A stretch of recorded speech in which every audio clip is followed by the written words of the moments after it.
الفل. ابعد عن الضغوط وما تفكرش في اي حاجه تضايقك عشان تقدر تعيش مستريح وضغطك يظبط وسكرك يظبط ودنيتك تبقى فله. طبعا ده لا منطق الحقيقه، مفيش حد يقدر يبعد عن الضغوط، لان الضغوط ده جزء اصيل في طبيعه الحياه اللي احنا عايشينها. وربنا سبحانه وتعالى قال: ولقد خلقنا الانسان في كبد، يعني تعب ومشقه، فمستحيل ان انا ابعد عن الضغوط في الحياه الدنيا اللي احنا عايشينها. فدي نصيحه لا منطقيه، ولكن ازاي انا اقلل بقى واغير من طريقه تعاملي مع الضغوط؟ اول حاجه ان انا امتن، ودربني وعودني على الامتنان.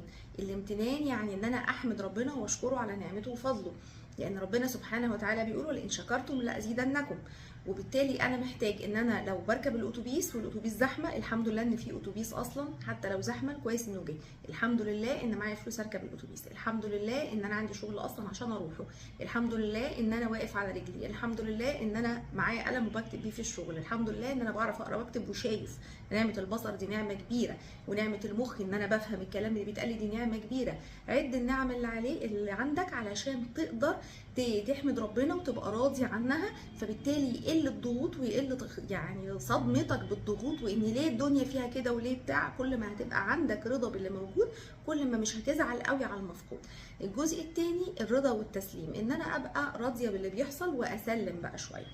اللي حاجه بنسميها التقبل. يعني ايه؟ يعني ان انا ما اقعدش بقى على كل حاجه ليه حصل كده وما كانش يحصل كده، وليه مش عارفه ايه وكان المفروض يبقى كده، لان مش كل حاجه خاضعه عليا ولا تحت ارادتي ولا تحت سيطرتي، ولكن في حاجات كتير بتجري بيها المقادير. واحنا جزء من ايماننا الاصلي هو ان تؤمن بالله وملائكته وكتبه ورسله واليوم الاخر والقدر خيره وشره. فلازم نبقى مؤمنين بالاقدار ومسلمين لله، لان في الاول والاخر وعسى ان تكرهوا شيئا وهو خير لكم، وعسى ان تحبوا شيئا وهو شر لكم، والله يعلم وانتم لا تعلمون. فده جزء مهم جدا.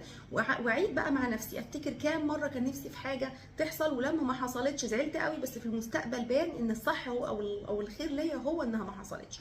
كام مره كان نفسي في حاجه معينه وما اتحققتش، وبعد كده في المستقبل اكتشفت ان قد ايه مضار الحاجه دي كانت عامله ازاي. فبالتالي فكر نفسك بالحاجات دي عشان تقدر تسلم وانت مطمئن وهادي. مهم كمان ان انا ابطل سيناريوهات سيئه، وابطل اعمل بريدكشن او توقع الاحداث بطريقه سلبيه. ما دام سمعت المدير طلبني بكره، يبقى بكره هيبقى في كذا وكذا وكذا وهيحصل كذا وكذا، وسيناريوهات سودة طول الوقت. السيناريوهات السودة دي هتسود الدنيا في عينك اكتر وتخليك مضغوط اكتر ومشحون انفعاليا اكتر. ولكن تفاءلوا بالخير تجدوه، خليك فكر ان في خير، وان ما احناش عارفين بكره في ايه، هنسيبها على ربنا وهنشوفها بكره الدنيا هتمشي ازاي.